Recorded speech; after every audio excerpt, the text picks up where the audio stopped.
All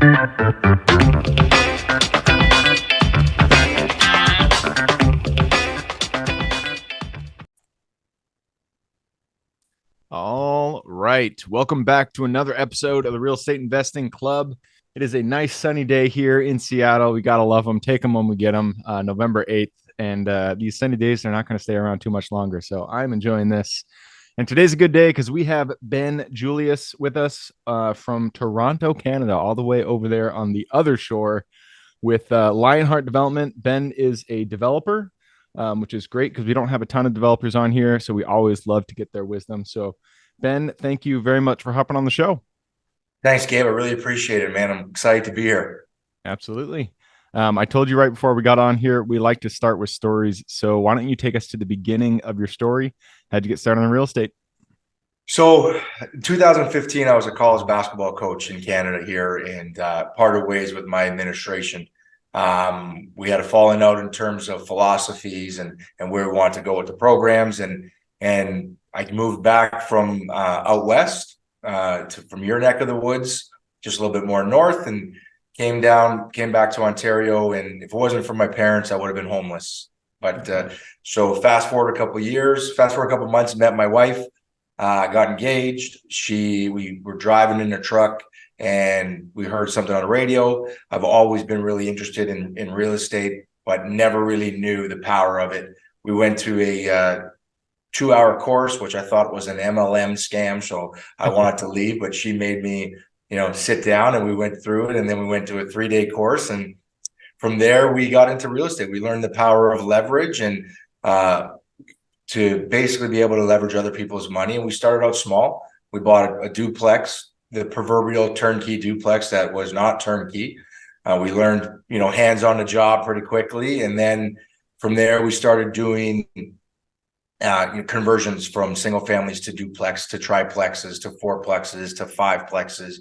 And then didn't really love being a landlord. So we were kind of looking at best ways to get out of the day-to-day landlord activity. And it was, okay, let's scale as many doors as we can, as quick as we can. So we found a building that we were going to turn into 13 doors or 14, from basically 2 doors to 14.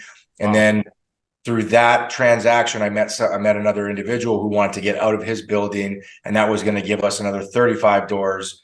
And then the 13 doors went from that tear down to 20 doors. So we're like, okay, we're at 50 doors really quick. And then my architect says to me, he goes, well, why don't you pick up this piece of parcel over here? I can help you broker that. We did that. And it was, okay, there's 60 more doors. And before you know it, we were kind of like, okay, I guess we're in a little bit of a development situation here. And then COVID hit, people stopped paying rent. And I was, we couldn't, our landlord laws up here are very similar to California. So we couldn't just evict people for non-rent. And we had to kind of readjust here. And my architect, again, planted another seed in my brain about, okay, well, you own this right here.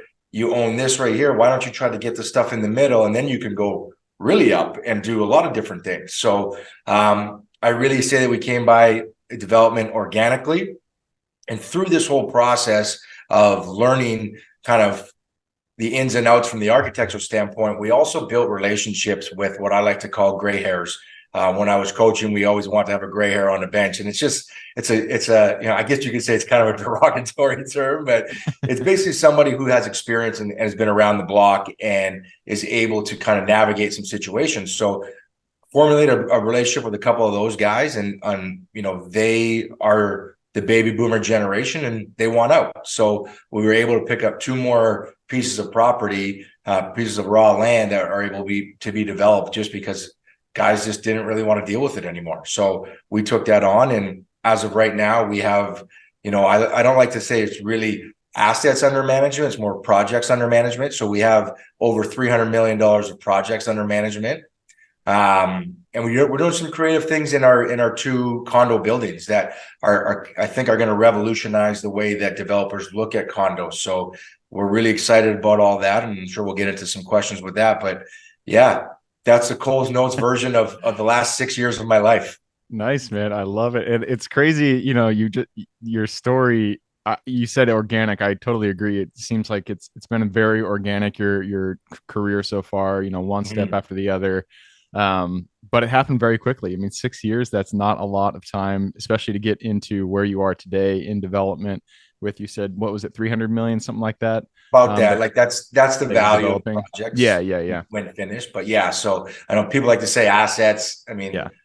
they're raw land right now, so projects under management Right. that we're working with. So it's been Yeah. fun, and we threw two kids there, and a marriage and two kids there in the mix. So Easy, right? Might as well. yeah, You got all the time in the world. that's right. That's right. So We actually, I never thought I'd be the one to go to bed at like 9 o'clock, but man, I hit 8:30 and I'm like pounding against the wall. Man, I need to get to bed. So you and me it's both. good. We just had our first two. She's only 5 months old, so she's just a wee tot right now. But I'm in the Congratulations. same boat. Yep. Around Um, 8 months, it gets really fun. Really fun. yeah, yeah. I can see that already. I'm excited for her to start talking and walking around. Um, but yeah, I want to go back. You went through so much in your story, and I want there's a Sorry. lot of gems that I feel like we can pull out there. I mean, at the very beginning of your story, you're talking about you got you bought a turnkey quote unquote property, and I just wanted to call that out because your first property and my first property, it's always going to be harder than you think. And anybody just getting started, you know, even if people say you're buying a turnkey property, there's probably a lot more that you don't even see, that you will see once you actually buy it and get into it. So I just wanted to call that and put a little highlight onto that because that happens to so many people, and then they get discouraged and they don't go further. But you know, expect that first one to be hard. Um, Yeah, totally. yeah, for sure. And I like that you said that your mom and dad took you in after, you know, when you went back. You know, that happened to so many people in our generation. I'm sure you're probably right around the same age as Mhm. me. So um, when you decided to do your first development, you were talking about you bought that duplex and then you turned it into 14 doors. How did you make that decision? What was it about the project that kind of um, stood out to you that made you realize that this property that you own was better suited to be torn down and redeveloped? Um, so the location was one. Yeah. It was located on a transit line and a projected Mm. light transit rail Yeah. in our city.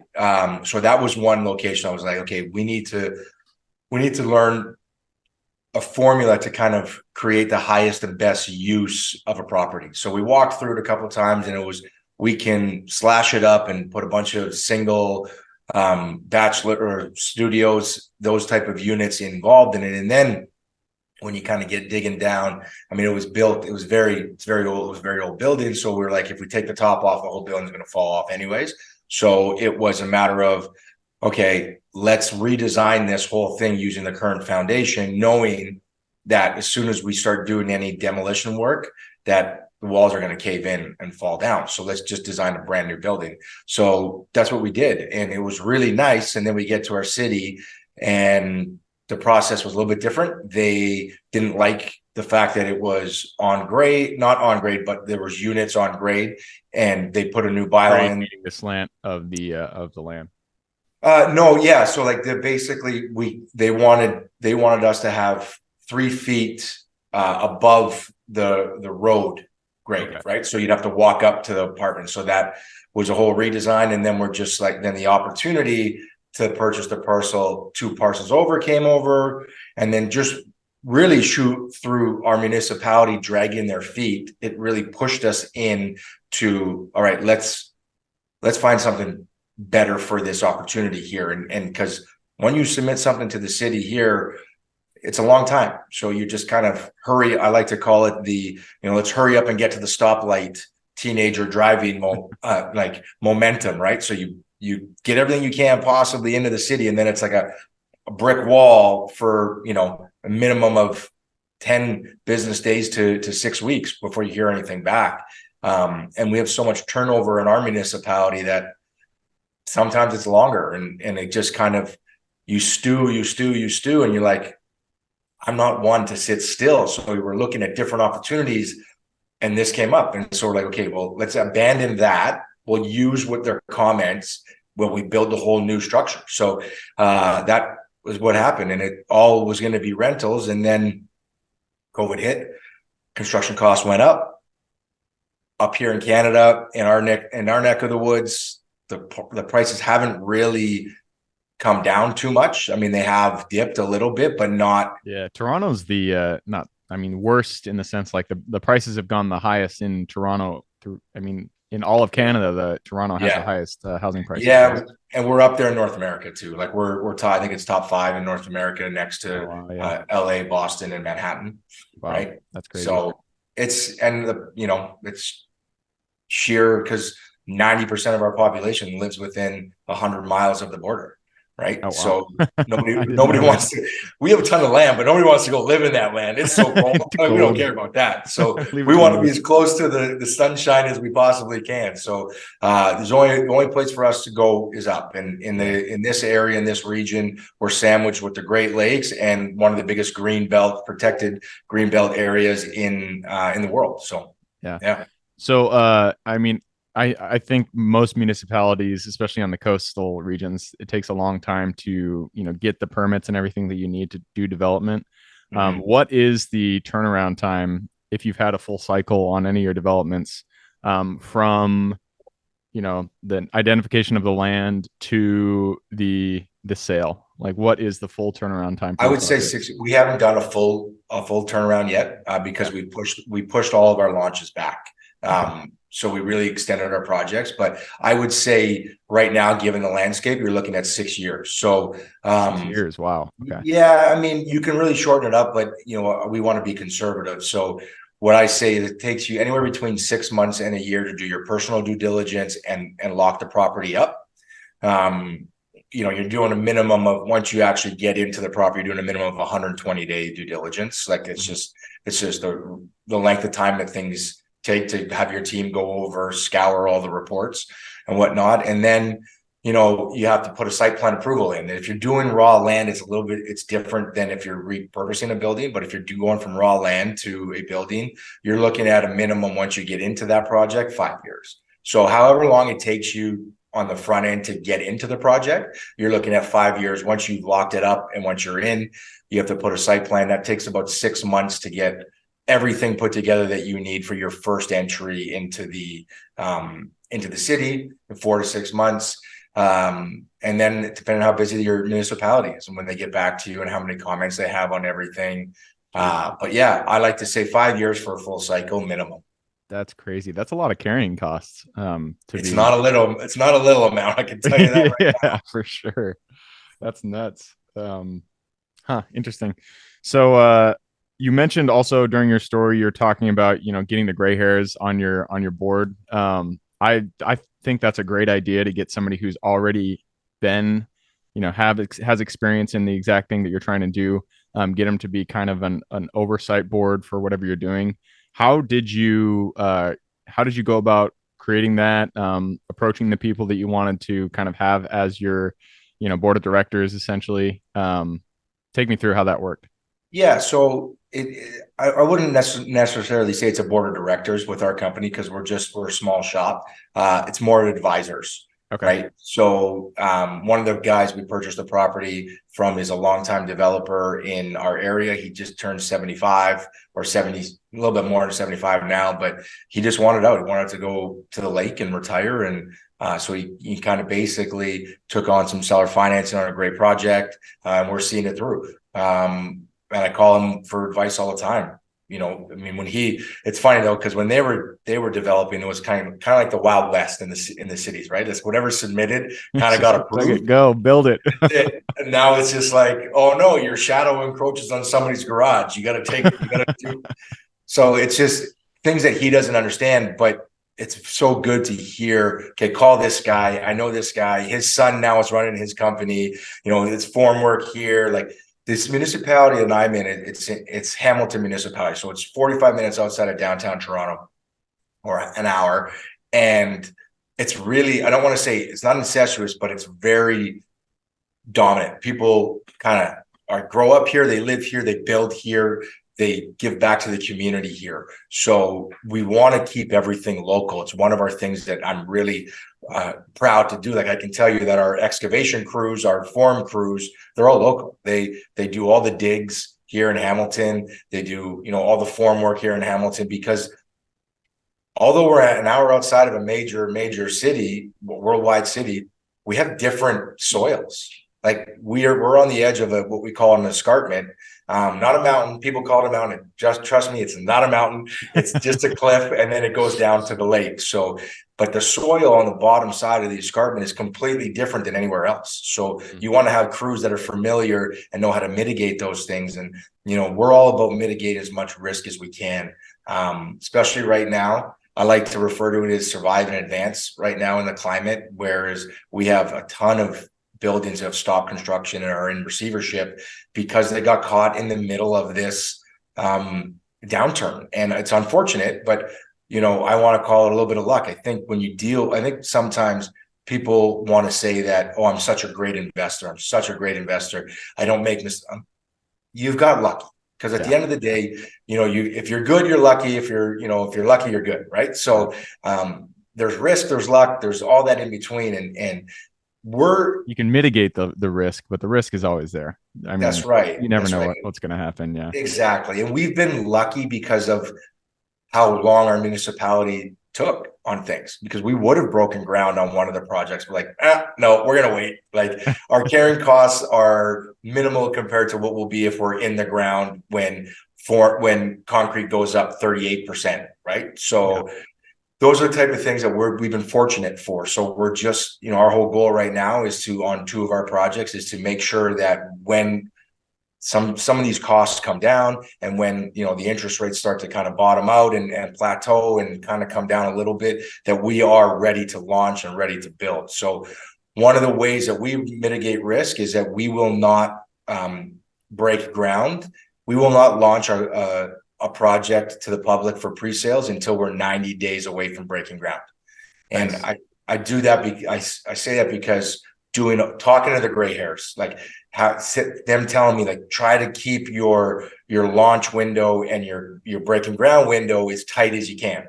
So that, to me, I mean, that's mitigates a ton of risk right there, right? So these guys who pre-sold condos and are now in the middle of, or haven't broken ground, and they have their construction financing just gone through, but their sale price is certain. It's tough.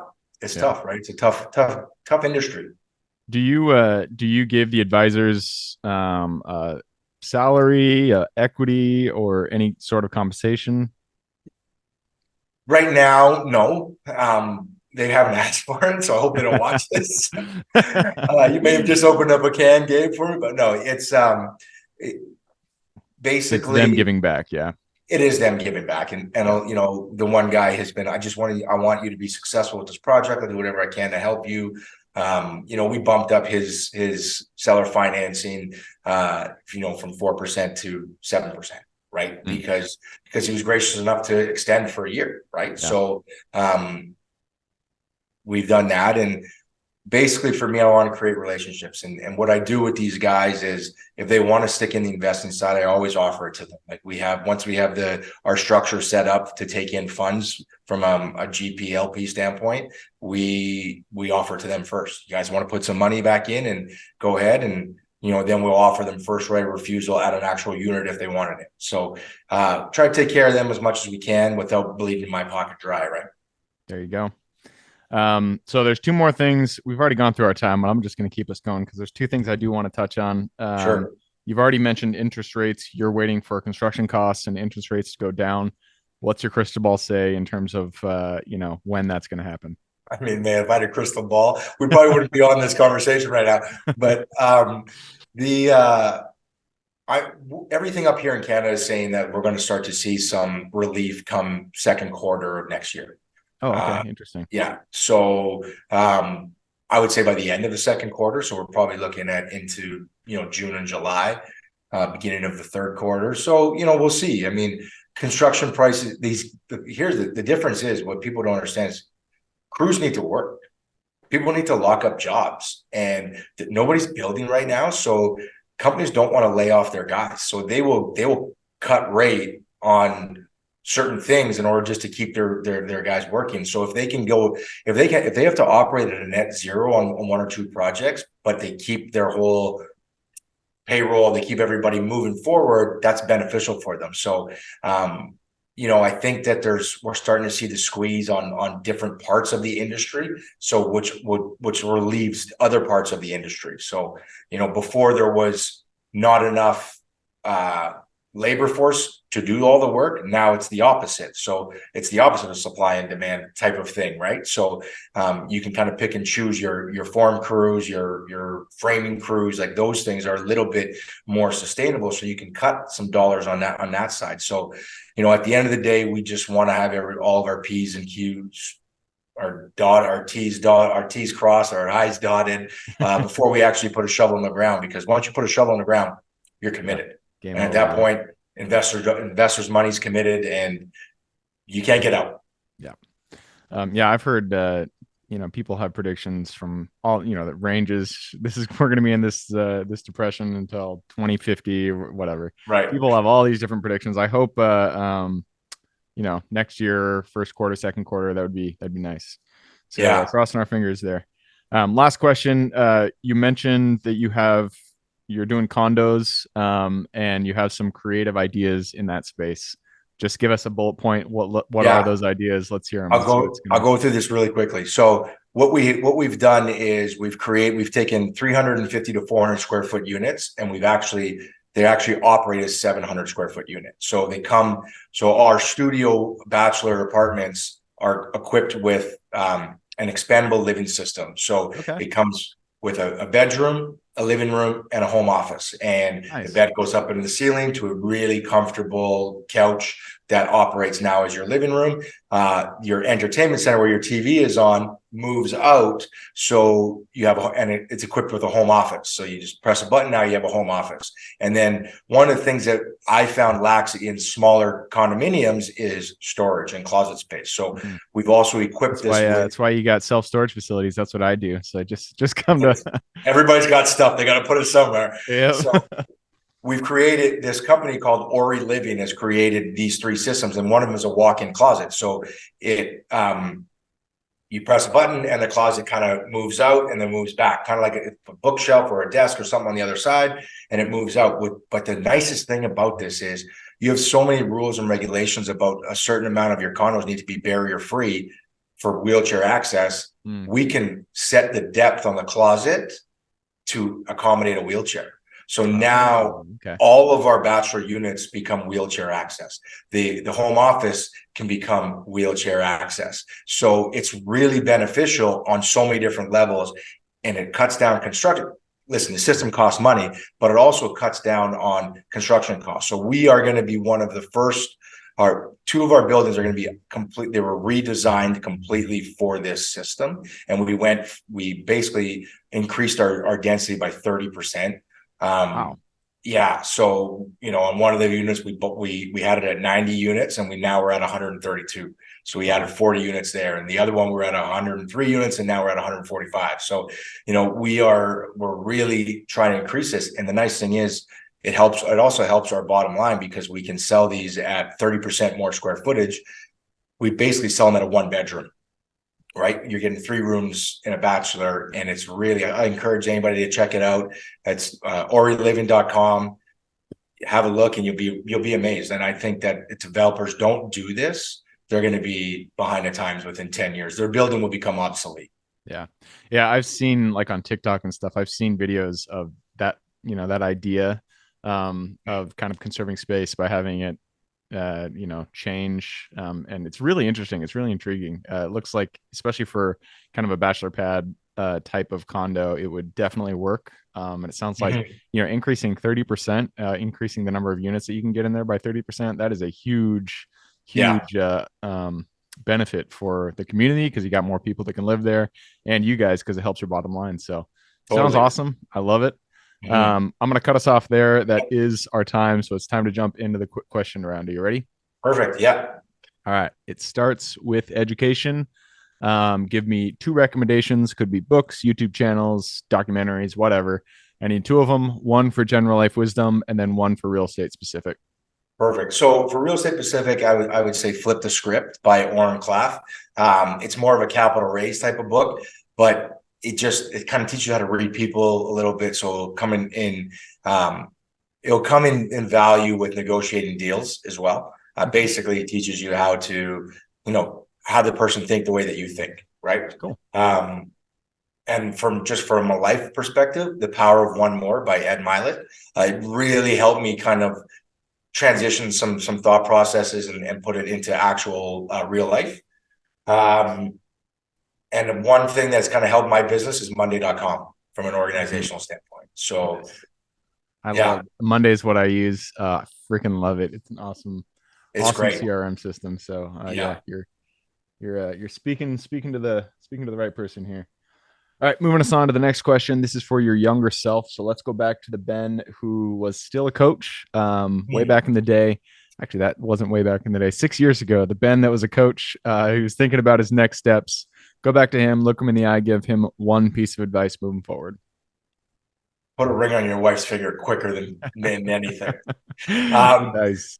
no, don't lose yourself, Hmm. right? Like when you go into your next, take every skill you've gained from coaching and apply it to your business. You were a successful coach, and a lot of those traits are applicable to the next thing that you do. And it just goes for everybody in life that every experience that you've experienced, you need to take that into your next profession or your next goal or whatever it may be. I have an accountability book, failure, I call it failure book, whatever, but you got to take those things with you as you go. That's your backpack. That's your tool belt. That helps you get through crappy times like right now in the market. Like, what did you do when something went wrong? So don't lose yourself. That's what when you're going to your next one, and learn the value of compounding interest because it's great.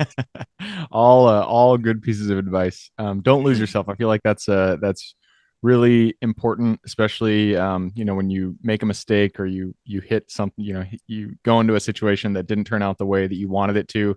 A lot of times you can get discouraged, but if you just take that lesson and apply it to the future experience that you'll have, it makes that lesson kind of turns it into a lemon or whatever that lesson that Yeah, phrase is. lemons into lemonade and lemons or Yeah, whatever. whatever it is. You and I know what we're talking about.